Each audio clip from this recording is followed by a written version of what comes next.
hoje em dia, se a gente prestar atenção, a gente vê muitas vagas exigindo 10 anos, 15 anos de experiência.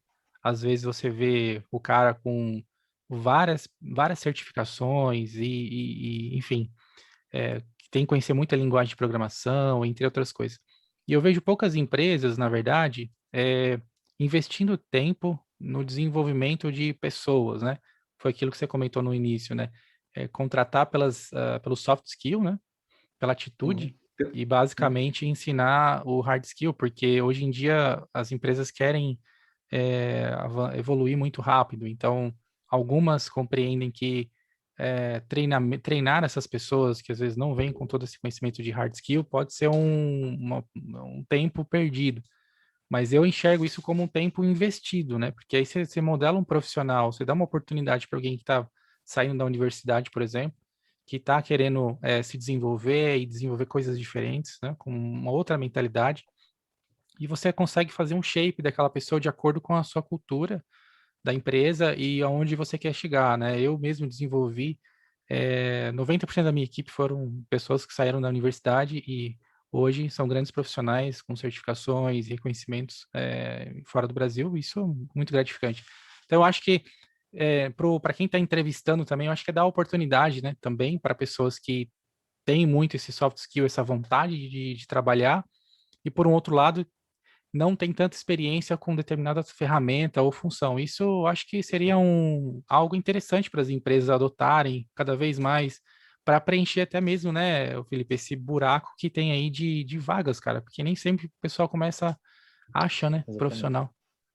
Não, assim, tem muita pessoa fazendo entrevista, mas poucas querendo trabalhar de verdade, porque a gente está com uma demanda alta aqui no É, Santander para contratação, né, em polos diferentes que estão abrindo, mas realmente, cara, assim, a gente não consegue contratar muita gente boa, né?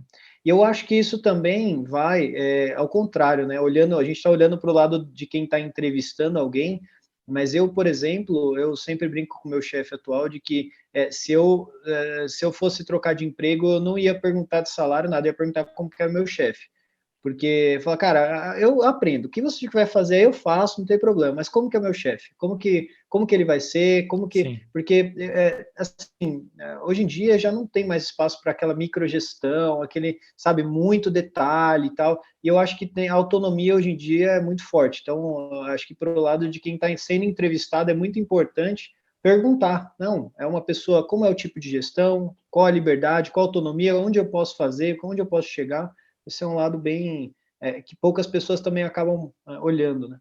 Ah, não, perfeito. E puxando esse gancho também sobre liderança que você falou do chefe, eu acho que é muito importante. Eu sempre ouvi a frase, né, que as pessoas deixam o seu chefe, não a empresa, né? E isso eu acho que é muito importante, porque tem muito chefe, muito líder ainda que faz muito micromanagement, como você comentou, né? Que é olhar os detalhes, como está sendo feito. E a autogestão, né? Essa questão de ser autossuficiente para tomar as decisões, eu acho que é importante para os profissionais hoje, né? Ter essa questão de, ah, ter autonomia para tomar algumas decisões que possam ser importantes. Se errar, que é ir rápido e corrija, porque acho que essa é a questão, né? E aí, falando sobre liderança, né? Algo que é importante também é o direcionamento é, das pessoas para determinadas habilidades, né? Acho que esse é o tal do um, assessment do behavior, né? Do skill set ali da pessoa. Ou seja, se o cara tem um perfil para ser um pouco mais técnico, por que que de repente ele está numa função mais comercial, né? O que você acha aí sobre essa questão de direcionamento que você pode compartilhar? É engraçado porque tem um cara que eu gosto bastante na internet que é o Murilo Gun. E ele fala, na brincadeira, é óbvio, mas que deveria ter um RH de Deus ali, né? Deus deveria ter um RH fazendo essa movimentação, porque muitas vezes as pessoas não conseguem. Mas, assim, isso é muito importante. Eu acho que é uma das coisas mais importantes que existem. E eu até vou gastar 3, 4 minutinhos para contar uma história aqui, Claro. porque mudou minha vida. Não, você ia falar? Desculpa, Não, cortei. eu falei, claro, pode falar aí, sem problema. Ah, tá. Não, vou gastar aqui 3, 4 minutinhos para contar uma história que eu acho que mudou completamente a minha vida, e até agradeço. Na hora foi bem forte, foi né, um susto, mas acho que mudou completamente. Eu trabalhava, foi a minha segunda empresa, né, a segunda empresa que eu trabalhei, já fazia um ano, mais ou menos, que eu estava lá, e em um determinado momento, o diretor abriu a porta lá do desenvolvimento e falou, ó, alguém aqui fala inglês? Daí eu levantei a mão, né, eu era nem júnior, eu estava assistente de júnior ali, qualquer coisa que fosse abaixo, abaixo de trainee, abaixo de qualquer coisa. E estava aprendendo as coisas em desenvolvimento, estava super empolgado. E aí ele perguntou quem falava inglês, eu levantei a mão, um outro rapaz que era sênior lá, estava 10 anos na empresa, também levantou, ele falou, então vem você, sênior, lógico, né? Não ia me escolher. E aí o sênior foi com ele, né? Deu 10 minutos, voltou ele, o sênior lá, abriu a porta de novo, ele entregou o sênior lá para dentro da sala, falou, quem era outra pessoa que falava inglês aqui? Eu levantei a mão, ele falou, então vem comigo. Ele me levou lá, abriu uma sala com uma mesa super chique lá, com os executivos tudo lá em cima. Eu falei, meu Deus do céu, eu falo inglês, mas eu falo inglês brincando aqui, né? Numa sala de executivos, né? Você já dá aquela travada. Aí ele abriu a porta e falou: é o seguinte, nós contratamos um projeto e é com os Estados Unidos. É um projeto para implantar uma ferramenta e a gente tem 6 meses para implantar essa ferramenta. Aí eu não sei o que você vai fazer, mas pode conversar com o cara aí, a gente vai ficar aqui parado esperando e você define com ele. Enfim, né? Eu sempre falei inglês, mas naquele momento eu até dei uma travada, porque muita pressão, nunca tinha falado daquele jeito. Conversei um pouco com eles lá, marquei a próxima reunião, dei um jeito de, né, postergar para não ficar explorando muito ali, porque podia correr o risco de fazer alguma coisa errada. Enfim, resumindo bem, o diretor falou: você tem 6 meses para entregar o projeto. Eu entreguei com 3 meses, e o pior de tudo, no final eu descobri que o Stefan, que era o cara que estava americano, ele falava português. E eu não sei porquê, naqueles momentos ele não falou português, ele só falou inglês. E isso foi uma coisa de Deus mesmo, né? E aí ele mostrou lá, falou: não, vamos fazer. Eu entreguei o projeto com 3 meses, e nesse momento o diretor lá da empresa me chamou, falou: caramba, você entregou com 3 meses, cara, você tinha 6 meses, o pessoal organizou o projeto aqui, né, e falou que eram 6 meses, e você fez em 3. Aí ele mesmo virou para mim e falou: olha, é o seguinte, ele é muito direto e reto, né? E algumas pessoas não entendem isso e às vezes eu fico com mimimi, mas eu sempre absorvi muito bem todos os feedbacks, né? Eu adoro quando me dizem algo que não é, que eu não estou fazendo errado. E ele falou: cara, seu caminho não é desenvolvimento. Você não nasceu para isso. O pessoal entrega ali em uma semana, você fica um mês para desenvolver. Esse não é o seu caminho. Não sei se você percebeu e notou, mas seu caminho é trabalhar com projetos e vai direcionando para isso, porque, né, não faz sentido você ficar indo para um lugar, faz um ano quase que você está aqui, você já evoluiu, mas você evoluiu em 3 meses com o projeto que você não tinha evoluído em um ano com desenvolvimento. E aquilo foi um baque. Ele falou: olha, infelizmente eu não tenho muitos projetos para fazer aqui com TI, apareceu esse, mas foi só esse. E aí, nesse momento, uma amiga minha tinha saído daquela empresa, eu trabalhava junto com ela lá, e ela levou meu currículo para uma outra empresa sem eu saber, né? Que era para trabalhar numa consultoria dentro do Santander e com projetos. E na hora eu falei: cara, eu vou porque o diretor mesmo tinha falado, eu cheguei para ele, outra coisa que foi muito honesta, eu falei: eu gosto daqui, queria ficar aqui, mas né? Ele falou: cara, não tem essa, você não tem que ficar, você tem que ir para um lugar que você vai evoluir, aqui você não vai evoluir, esse não é o seu caminho. Então foi bem direto, mas ele resolveu a minha carreira, cara. Foi um líder que direcionou de fato. Ele podia muito bem deixar quieto, né? Um mero júnior lá que, né, podia ficar se preocupando em dar esse tipo de feedback e causar problemas, mas ele direcionou e eu acabei indo para o Santander e foi aí que eu comecei minha carreira em projetos e sou extremamente grato por ele ter me direcionado para esse caminho. Hoje eu sou completamente satisfeito e muito feliz com o que eu faço, né? E não, com certeza não seria tão feliz se eu tivesse, provavelmente eu ainda seria júnior em desenvolvimento. Acho que isso mudou muito minha carreira e aproveito para dizer que você que é líder, direcione, claro, com respeito, com toda cautela, né? Tem pessoas que aceitam um feedback mais claro e direto, tem pessoas que você às vezes se sentem magoadas, chateadas, mas enfim, acho que esse é o papel do líder, entender como que a pessoa que está abaixo reage e direcionar para o caminho correto, cara. Assim, as pessoas que estão na liderança já têm uma experiência maior com isso e acho que eles são responsáveis mais por executar, sair do técnico e direcionar as pessoas para trabalhar para eles, né, do que, de fato, colocar tanto a mão no técnico. Então, agradeço demais e espero fazer isso com certa frequência também, né? Sempre me preocupo em olhar para esse lado. Bacana. Não, é uma história muito interessante. E assim, você teve a atitude, né, de levantar a mão ali e se arriscar, né?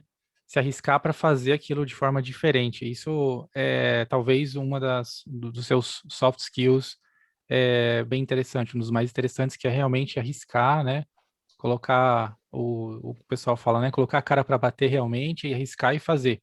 Isso é algo que realmente falta em muitos profissionais hoje em dia, né? O pessoal tá ali só para fazer aquele arroz com feijão ali, se aparecer uma coisa diferente, o cara, não é minha área, não vou me envolver, porque de repente eu posso me expor aqui negativamente. Então, eu acho que, falando nisso também, sobre esse seu chefe, né? Ele usou uma forma muito natural de identificar essa habilidade em você, né? Ele observou, viu, né, usou essa experiência, esse tato para definir.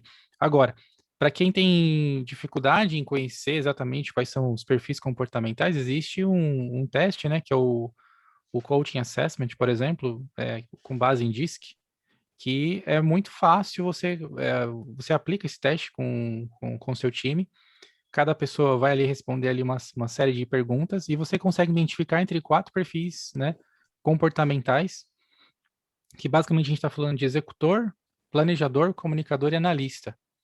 Então, em resumo, né, a gente identifica aí dentro desses 4 perfis, nós todos temos esses 4 perfis, mas o perfil mais forte é o que vai direcionar aquilo que é o que você gosta de fazer, né? É o seu eu interior. Enquanto o executor gosta de fazer rápido, o planejador gosta de fazer diferente, o comunicador gosta de fazer junto e o analista gosta de fazer certo. Então são coisas diferentes. Se você pegar um cara que gosta de fazer rápido e colocar ele em um projeto que precisa de muita qualidade, muito detalhe, pode ser que não dê muito certo.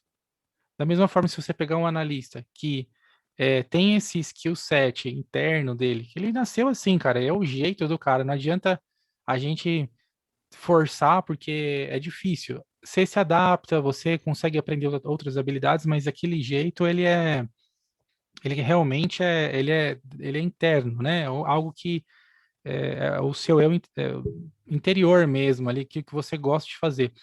E aí você pega um cara que gosta de detalhe e bota para fazer rápido, ele vai se sentir extremamente desconfortável, né?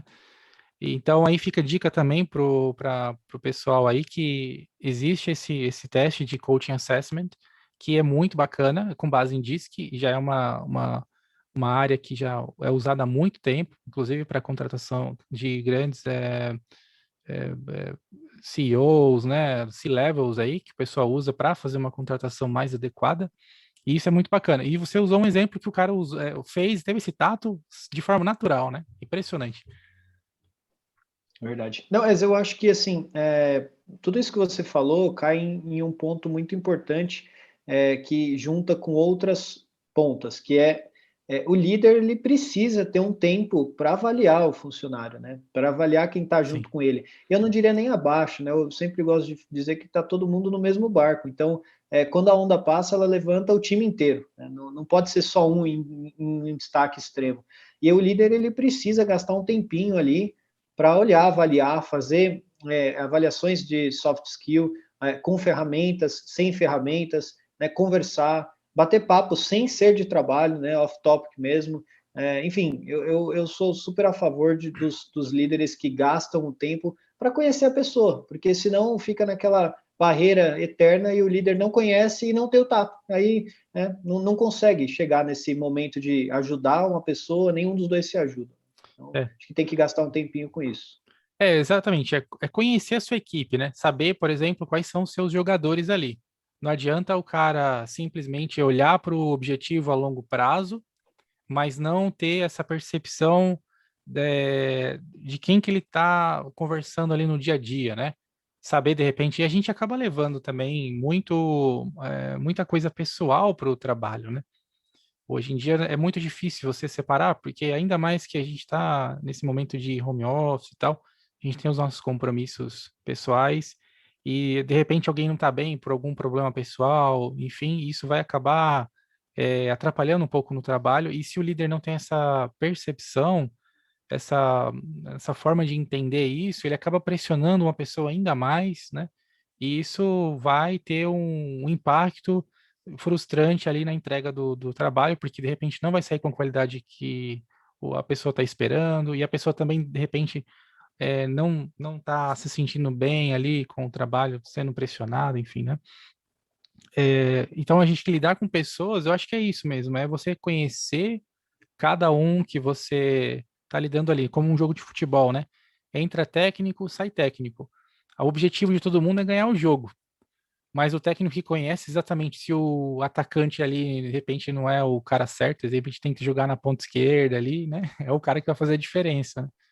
Verdade. Então é isso aí. E assim, cara, de soft skill, o que você acha hoje que é interessante? Você que está no Santander aí, você percebe aí no pessoal, por exemplo, o cara que levanta a mão, é um cara que é bem visto hoje, ou um cara que, por exemplo, tem várias habilidades ao mesmo tempo, um cara que é mais ágil. O que você acha que de soft skill hoje em dia é importante? Boa. Assim, na minha opinião, né, eu sou muito comunicativo, e eu acho que a comunicação, para mim, é uma das coisas mais importantes. Porque quando você cria relacionamentos dentro do seu time e fora do seu time, né, e usando o Santander como um exemplo, a gente tem hoje 380 times ágeis dentro do Santander, né, são squads. Então, tem times de infraestrutura, times de segurança, times de desenvolvimento, de teste, e eu acho que, assim, se você tem um relacionamento bom, se você consegue ter uma comunicação saudável, você, mesmo que você não consiga algo, você consegue alguém para te ajudar e fazer aquilo. Então, para mim, o soft skill mais importante é a comunicação. Eu prezo muito por isso e eu converso com todos os meus parceiros ali do meu time de que, cara, crie relacionamentos, entendeu? Faça genuinamente, sabe? Quando alguém fizer algo, eu sempre levo um sonho de valsa, uma caixa de bis para o time, que me Bacana. ajuda. Eu acho que esse tipo de reconhecimento não é um suborno, não é nada disso, é um agradecimento genuíno. Eu sempre falo isso para os times. A gente ajuda o outro e isso fica marcado. Eu sei, tem muitas pessoas que voltam para mim e falam: cara, você acredita que eu comecei a agradecer as pessoas com uma balinha, com alguma coisa? E nem só isso. Esse tempo atrás teve uma pessoa que dedicou o tempo dela para me ajudar. Eu tentei descobrir qual era o chefe da pessoa, o chefe e o chefe dessa pessoa, os dois. Eu mandei um e-mail agradecendo o chefe deles e ele depois veio, puxa, cara, não acredito que você fez isso, eu fiquei surpreso e tal. Então, são pequenas coisas que a gente tem que ficar de olho. E eu vejo que a comunicação é algo muito importante. Né? Se você já fica ali na defensiva, alguém vem falar com você, você fala, não sei, não quero te ajudar, não vou fazer, você já cria uma barreira na comunicação. Soft skill, para mim, hoje, é a comunicação e a resiliência. Né? A gente tem todo tipo de pessoas trabalhando com a gente, então tem que ser um pouco entender, aceitar. Às vezes não é naquele momento que você conversa com a pessoa, mas aí de novo a comunicação. Se você tiver um skill ali, você sabe que não é o momento certo e vai para um pouquinho mais tarde, um outro dia, a cabeça está quente, enfim. Né? Para mim, comunicação é o que eu mais prezo. Não estou dizendo que é certo ou que é errado, mas na minha opinião é o que é mais importante. Sim, não, com certeza. Até porque você precisa dizer exatamente ali o que tá legal, o que não tá legal dentro do projeto que você está executando, né? De repente você não está confortável também em executar alguma tarefa, alguma coisa. Eu acho que é importante se comunicar bem com o time. E a comunicação também reforço, porque agora que a gente não está tendo esse contato frequente aí com os times, né? Você precisa estar em constante comunicação ali para botar a roda para girar ali, né? Todo mundo sabendo o que está todo mundo fazendo e tal. Bem importante mesmo. Agora, uma das coisas também que eu acho bacana, cara, que também não vejo com tanta frequência, é você contar uma história pro liderado, né, pro seu time, do contexto do que ele está fazendo. Então, o início, meio e fim daquilo ali, o que aquilo ali vai impactar de repente no cliente, o que aquilo vai impactar dentro de um processo. Então, contar o todo, porque isso eu chamo de dar propósito para as micro tarefas, né? E muitas vezes o cara está fazendo ali, por exemplo, se a gente usar o desenvolvimento, né? Tá usando ali, desenvolvendo só um pedaço do software e no final ele às vezes nem sabe que aquilo ali vai impactar o cliente, vai aumentar a qualidade, a satisfação, vai transformar digitalmente uma operação. E aí você fala pro cara, ó, você faz parte de uma engrenagem que vai transformar a vida de outras pessoas aqui na ponta, né? Então isso tudo é muito bacana. Eu acho que como CMO, né, que é o Chief Meaning Officer aí, que todo mundo deveria ser, eu acho que é muito importante dar propósito, porque as pessoas fazem, tem cada vez tido mais resultado aí. A questão nisso, eu concordo 100%, e eu acho que, na verdade, os líderes não dão esse propósito para os liderados, na maioria das vezes, porque eles não têm o propósito, eles não sabem também, eles não foram buscar e procurar, né? Eu acho que a comunicação traz isso, né? O líder que tem uma comunicação aberta com o líder acima, o executivo, né, por exemplo, se ele não sabe o porquê que ele está fazendo aquilo, eu acho que ele tem que ir atrás e ver se faz sentido. Às vezes, aquilo já esteve assim, sempre foi assim e continua sendo e ninguém nunca questionou, né? Eu acho que é muito importante essa comunicação aberta até o último nível de executivos para que tenha propósito, porque no final do dia, se você faz algo que você não vê resultado e não tem propósito, cara, ninguém fica engajado para fazer, né? E quando tem um líder que vende muito bem isso, até a tarefa mais chata e mais triste se transforma numa coisa legal né, e gostosa de trabalhar. Então, o líder tem que ter isso com certeza. Bacana. Não, legal. Cara, e assim, falando sobre futuro da tecnologia, né? Hoje você está no meio de TI aí na parte mais técnica, vamos dizer assim, né? Na parte de arquitetura, enfim. O que que você vê aí de expansão? Porque hoje a gente está vivendo uma transformação digital gigantesca aí, empresas indo para a nuvem, a gente está precisando de cada vez mais dado, né? A gente tem muito dado hoje e lidar com esses dados todos. O que que você vê aí do futuro da sua área, pelo menos aí, de avanço? Para onde vocês estão seguindo? O que que você acha que vai impactar aí nos próximos anos? Legal. É assim, é difícil de dizer, né? Acho que a gente tem alguns palpites e alguns chutes, mas eu vejo a tecnologia como um pêndulo, né? Quando alguns grandes direcionam para um lado, todo mundo acaba indo para aquele lado. Então, há um tempo atrás, hoje a gente vem falar do ágil, o time de mainframe, eu converso com bastante pessoa de mainframe, ele fala, a gente já fazia isso, só tinha outro nome, e aí todo mundo fazia, estava no mesmo time e tudo mais, então quando era mainframe era porque tinha que estar centralizado, com segurança, dados bem firmes ali, tudo mais, todos documentados. Tinha documento. Quando eu cheguei no Santander há 7 anos atrás, eu vi pessoas pegando documentações em papel, né? Tinha documentações de mainframe em papel. Então, há pouco tempo atrás. Veja, aí todo mundo mudou para o ágil, que é pouca documentação, mas é mais execução, a gente entrega mais valor mais rápido, e aí começou a ir todo mundo para o ágil. Depois, igual a nuvem, né? Não, dados tem que estar dentro de casa, não pode, com Sim, nuvem, se falasse isso antigamente, aí começou um para nuvem, vai todo mundo. Aí depois começa agora a nuvem privada, o Santander foi para a nuvem privada, que é nuvem, mas está dentro de casa. Então, sim, aí todo mundo está indo por esse caminho de novo. A tecnologia, eu acho que para a pessoa estar tranquila, vou dizer assim, para a tecnologia ela tem que estar tranquila a mudança, porque eu comecei um projeto ano passado no Santander, por ser uma empresa muito grande, as coisas não são tão rápidas, né? Tem bastante processo. E eu acho que tem que tomar cuidado para não virar burocracia, mas tem que ter muito processo, sim. Mas eu comecei e eu solicitei uma infraestrutura nova para o time de infra para instalar uma nova ferramenta de teste que a gente está implantando, e a gente conseguiu, depois de 6 meses, todo, né, abrir demanda, custos, valores, e disponibilizar a infraestrutura. E quando estava próximo de disponibilizar, o time falou, cara, então, mas não vai dar para disponibilizar porque esse servidor já não é mais atual, já caiu na obsolescência. Falei, cara, mas a gente acabou de fazer o desenho de infra, né, acabamos de solicitar faz 6 meses. Ele falou, pois mas as coisas mudaram. E aí quase que eu perco, a gente conseguiu em voo fazer a troca ali da infra nova. Então, eu acho que o futuro é muita mudança, né? A gente está indo para bastante coisa de inteligência artificial, big data, dados, assim, quem tiver oportunidade de estudar, cientista de dados, mineração de dados, enfim, tudo que for relacionado a data science, eu acho que é algo que é muito, muito importante, é um pêndulo que está indo para o lado de data science. Para mim, esse é caminho que está indo agora, né? E eu acho que aceitar muita mudança aí no futuro, porque as coisas estão cada vez mais rápidas, né? Sim, sim, concordo. E a gente está evoluindo muito, né, cara? Cada vez mais, como você disse, a tecnologia avança muito. Então, o que é atual hoje, daqui a 2, 3 semanas já se tornou antigo, né, obsoleto. Quanto à questão de dados, concordo também, porque hoje em dia se tem muito dado com tudo, né, cara? Você tem aí o consumo das pessoas sendo captado por diversos aplicativos, pela própria Google, né?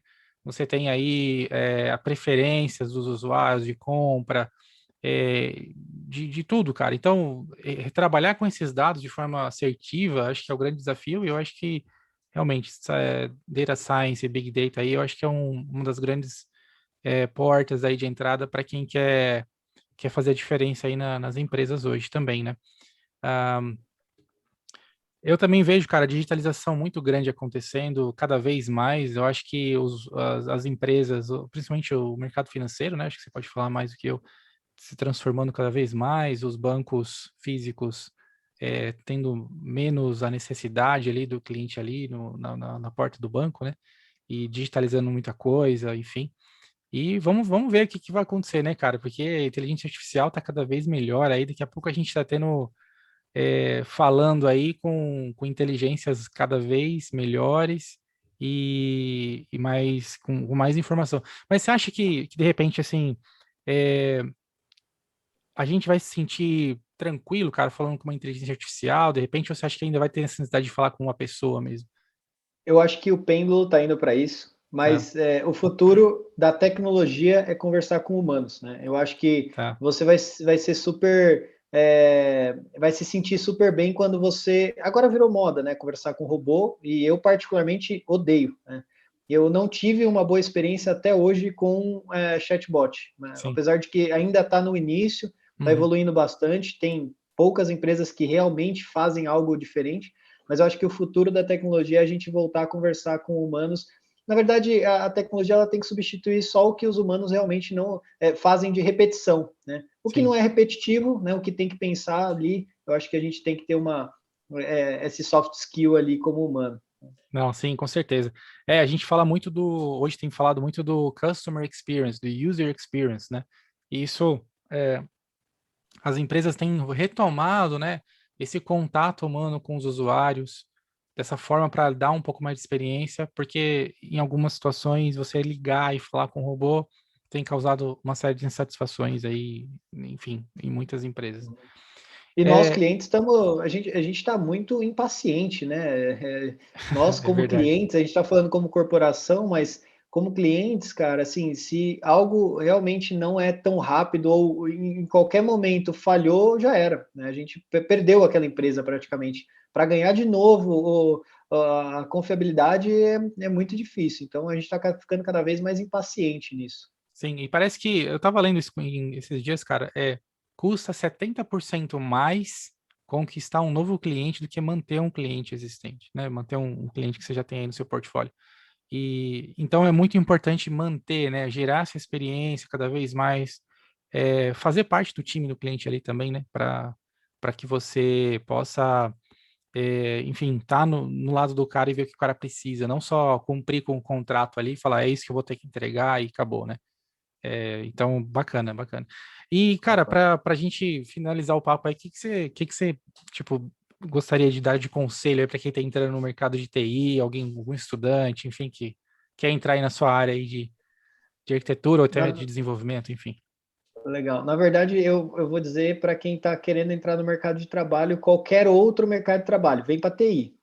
A Certo. TI a TI é muito legal, cara. Assim, tem todos os tipos de trabalho que você pode imaginar, inclusive para advogados, que alguém, então tem TI para a área jurídica, tem TI para todos os tipos de área. Então, vem para a TI. Agora, puxando a sardinha para o lado da TI, eu acho que a parte de desenvolvimento é muito legal. Eu acho que é o início para praticamente tudo na TI.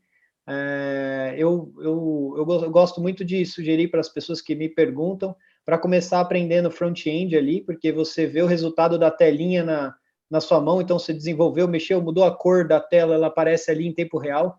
Eu acho que para a pessoa começar a entrar na TI, é desenvolver. Hoje em dia, você pega ali o Flutter, por exemplo, você desenvolve começa o curso, em 20 minutos de curso online, você já tem um aplicativo que roda no seu celular, na sua mão. Isso traz uma satisfação muito grande, porque você fala, poxa, opa, aqui eu posso conquistar o mundo. Então, eu acho que para as pessoas ficarem engajadas ali, começar desenvolvimento, aprender sobre front-end, para tanto web quanto para aplicativos, eu acho que é o caminho inicial. Aí depois a pessoa vai precisar criar um botãozinho, uma lógica, acaba indo para o back-end, acaba entendendo como funciona o back-end, acaba entendendo como funciona banco de dados, e aí a pessoa, um momento, ela se acha e fala, oxa, é aqui mesmo, vou para back-end, ou vou para front-end, e aí ela acaba gostando de um lado. Então, minha sugestão aí, aprendam CSS, JavaScript, HTML, são as coisas do front-end, depois vão para... Vocês vão acabar chegando no back-end, no banco de dados, então comecem aí pela telinha.